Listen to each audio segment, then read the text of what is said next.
Nos has dado ahora sí ya un muy diverso y amplio panorama en torno a lo que es Huatusco hoy y lo que ha sido ya en términos históricos. Sí. Ahora, ¿podrías contestarnos una pregunta que tiene que ver todo con esto? Sí. ¿Quiénes serían los ancestros de estos huatusqueños que hemos hablado ya de la época precortesiana? Es decir, y ancestros también de los huatusqueños actuales, ¿no? Sí. Me refiero a quiénes. ¿Sabes algo acerca de la población originaria de este lugar? Yéndonos todavía un poquito más atrás de la época de las triples alianzas, esto que habías comentado al principio de las cuevas. No hay trabajo arqueológico. El trabajo arqueológico reciente está empezando en la zona de Centra. Espero que llegue aquí a la zona de las montañas, es la misma región. Lo que se sabe por los restos arqueológicos es, me atrevo a afirmarlo, la zona baja, la zona caliente de la región, parte del Totonacapan. Por lo que algunos arqueólogos comentan, esta zona es poblada por gente llegada del altiplano, antes de los mexicas, ¿no? O sea, gente que baja del Valle Central de Puebla y se va sentando en la región. ¿Por qué lo dicen? Por la similitud entre los restos cerámicos, los pocos que se han encontrado y que han sido estudiados. O sea, el resto, sobre todo, te estoy hablando de la región baja, pero por extensión a esta zona, ¿no? O sea, ¿de dónde llegan? ¿Te interesan los primeros pobladores? En un nudo fronterizo entre el norte de Huasteco, Totonaco y el sur del Olmeca histórico, llega una migración que se establece aquí. Es una migración que continúa a lo largo del periodo clásico, pues no solo a esta zona, ¿no? Puede ser que va de Zongolica a Orizaba, a esta parte. O sea, ¿qué pasa con esta gran migración nahua de los últimos años del periodo prehispánico? Pues que lingüísticamente y con su penetración cultural borra las evidencias, ¿no? Habría que hacer ahora sí un estudio genético o arqueológico para saber precisamente Más específicamente. Sí. O sea, lo único que te puedo decir, llegan del poniente y se van asentando aquí. Sí. O sea, digamos, agricultores, la agricultura llega de pueblo. Okay. La agricultura. O sea, hay movimientos migratorios de la costa del altiplano, pero también del altiplano a la costa. Uno de esos últimos movimientos migratorios tiene que ver con la fundación de Córdoba y el poblamiento de ciudades o de pueblos como nosotros, que son otra vez gente de Puebla, españoles de Puebla, criollos de Puebla, que se asientan en esta región y que la gente ha confundido por huatusqueños, pero es una ola migratoria que llega a la región. Está probadísimo, que lo prueba es ahí documentalmente, esta gente viene de los valles de Puebla.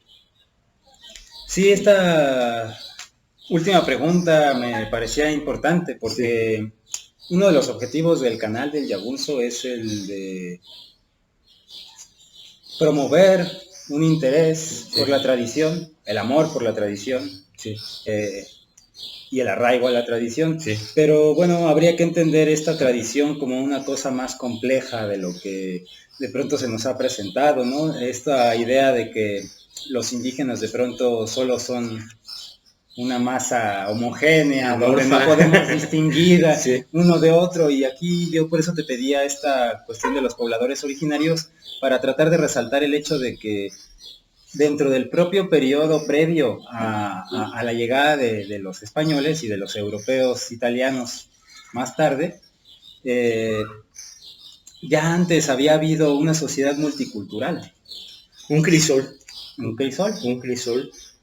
O sea, diferentes oleadas lingüísticas. O sea, lingüísticamente se puede reconocer, tal vez en otra entrevista más a detalle se comente, ¿no? Como la migración lingüística nos puede también señalar que hay un movimiento migratorio a lo largo del estado de Veracruz hacia el sur. O sea, la expansión de las lenguas que después van a dar origen al maya, ¿no? Pero también hay una penetración náhuatl, una penetración popoluca, que digo que con la penetración náhuatl se pierde ese rastro lingüístico, pero se sabe, ¿no? ¿Qué pasa? Ya nada más para que estás hablando de algo muy interesante, de esa población indígena que creemos una masa amorfa, tiene una historia interesante. Bueno, yo me considero parte de esa historia, ¿no? Como huatusqueño que soy. Algo que no sería conveniente que se olvidara para la historia de Huatusco es lo que hemos comentado, que es una región de refugio.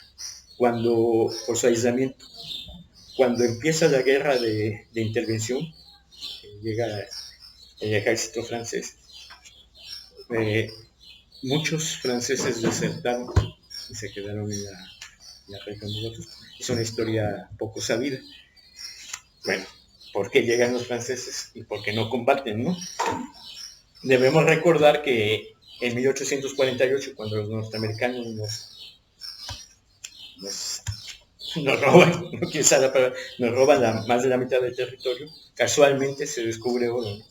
El robo es en 1848 y ese mismo año se descubre las minas de oro en California, todo este placer. Esta la riqueza que se está viviendo ahí en California, que oleadas de migrantes europeos empiezan a llegar a México. Recordemos que en esa época también se está consolidando la industrialización y el capitalismo en Europa de manera tan brutal como y tan gandalla como se desarrolló aquí en México. Entonces mucha parte del proletariado europeo no tenía manera de llegar a América, y sobre todo el gran sueño que era California. Entonces, es sabido que muchos europeos se enrolaron en el ejército francés, en el ejército austriaco, en el ejército belga, en la legión extranjera. Exacto. ¿Por qué? Porque su sueño no era o su aspiración no era llegar como invasor, ¿no? Sino llegar y de ahí dirigirse a California, pero pues tú sabes que un desertor es un condenado a muerte por decisión propia. Entonces, tendrás oportunidad de platicar con un erudito de aquí de Huatusco. Él me comentó en una ocasión que unas familias aristocráticas de Huatusco, la familia de la Portilla y la familia Domínguez, todavía existe la familia Domínguez, desciende de dos desertores del ejército de Juan Prim. Llegan y se sientan aquí, pero digo, también llegan franceses. La diferencia es que los españoles, como se retira el ejército español, pues ellos se sustentan como españoles, se quedan, conservan sus apellidos, su identidad, pero los franceses al convertirse en fugitivos, se asientan en la zona sur montañosa de aquí del municipio, se esconden ahí donde estaba densamente poblado, relativamente densamente poblado con los indígenas, se camuflan con la población indígena, adoptan los apellidos indígenas, o algunos españoles, y se pierde. O sea, solo se conserva como tradición familiar, ¿no? Pero el resto de la población no sabe que hay población francesa. Entonces uno dice, oye, hay indígenas, pero ¿por qué hay ojos claros? ¿Por qué hay gente blanca? Y lleva apellidos indígenas, porque desciende de esa migración que debió haber sido numerosa para dejar esa huella tan visible, ¿no? En los fenotipos en los pueblos del sur. Sí, aquí hay una diversidad muy grande de fenotipos, más bien, y se notan en las caras de todos, ¿no? Sí, que traen un poco de esto, un poco de aquello, ¿no? Pues bueno, yo creo que con esto cerramos nuestra entrevista por ahora. Creo Muchas que gracias. Habría muchísimo que digerir por parte del propio auditorio, ¿no? Respecto de todo lo que ya nos contaste, que ha sido muy valioso. Creo que el Huatusco no es un lugar demasiado conocido dentro de la historia regional de México. Claro, tiene sus eruditos, tiene sus estudiosos, pero no es un lugar que realmente sea muy conocido por mucha gente aquí en el propio país, ¿no? Es la tragedia nacional, ¿no? hemos construido una historia monumental de los grandes héroes, con todo respeto, con de las todo el ciudades mérito, centrales. ajá, de Juárez, Hidalgo, que merecen todo el respeto, toda la admiración, por supuesto. Pero pues, fue el pueblo, ¿no? Fueron movimientos populares de gran parte del territorio nacional. Y esa participación del pueblo es olvidada. Esa participación popular somos nosotros. Claro. Somos nosotros. O sea, aquí cualquier persona, a cualquier lugar te platica, mi abuelo estuvo en la Revolución, mi bisabuelo estuvo en la batalla del 5 de mayo, mi bisabuelo migró por en mi caso, pues para mencionarlo, ¿no? Un tatarabuelo mío pues, estuvo en la batalla del 5 de mayo. Se perdieron los documentos, ¿no?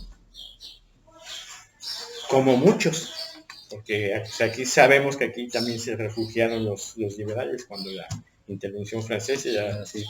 Entonces, yo creo que eso que mencionas para vosotros es la gran tragedia nacional, la gran tragedia latinoamericana y la gran tragedia mundial, ¿no? Esas pequeñas historias, que es lo que estamos rescatando desde las pequeñas comunidades, desde los pueblos, esas pequeñas historias que no llegan a veces ni a los institutos, ¿no? Y que nos revelan mucho más quiénes somos, ¿no? Que sí, porque es mío, ¿no? Yo lo viví, porque me gusta la barbacoa, ¿no? Pues, está en mi genética, prácticamente. Pues muchas gracias por la conversación. Esta es tu casa, cuando gustes. Muchísimas gracias. Es una invitación al auditorio. Yo te agradezco a ti también por brindarnos tremenda información, tremendas reflexiones, por abrirnos tu espacio para compartir tanto, ¿no? Y agradecemos también al compañero Alfredo, que nos está asesorando, ayudando con las cuestiones técnicas. Pues estos fuimos el Yabunzo, ¿sí? El antropólogo Adolfo Morteo Reyes y el antropólogo Alfredo Holguina en las cámaras. Muchísimas gracias, hasta pronto. Un canal popular.